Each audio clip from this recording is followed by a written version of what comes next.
Welcome to our channel. Today we how to uninstall Android Studio on Windows 11, full guide step by step clearly. To begin uninstalling Android Studio on Windows 11, start by opening the Start menu. Type Apps and Features in the search bar and press Enter.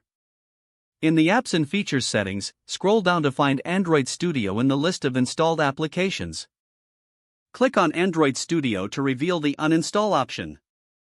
Select the Uninstall button that appears. A confirmation dialog will pop up asking if you want to uninstall Android Studio. Click Uninstall again to proceed. The uninstallation wizard will open. Follow the prompts in the wizard to complete the uninstallation process. After finishing the wizard, check if any remnants of the program are left behind. Open File Explorer and go to the installation directory, usually found in the C:\program files\Android. If the Android folder remains, delete it to free up space. Next, navigate to the user directory by typing %user_profile% in the File Explorer address bar. Find the .android studio and .android folders and delete them. Also, check for the .gradle folder and remove it if present. Open the control panel by searching for it in the Start menu. Click on Programs and then Programs and Features. Look for any related software like the Android SDK and uninstall it as well. Once you have removed all related components, restart your computer to ensure all changes take effect.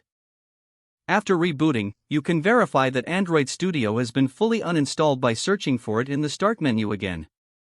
If it does not appear, then you have successfully completed the uninstallation process. If the page does not load, refresh the browser or try again in a private or incognito window.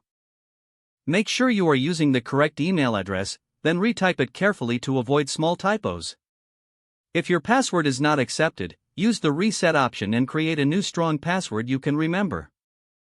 Check your spam folder for verification or security emails, then complete any requested confirmation steps. Enable two-factor authentication if available to improve account security and reduce unauthorized access risk. After signing in, review your profile details so your contact information and settings are accurate and current. If you see an error message, note it down and try again after restarting your device and internet connection. Don't forget to like this video and subscribe to our channel for more step-by-step tech guides.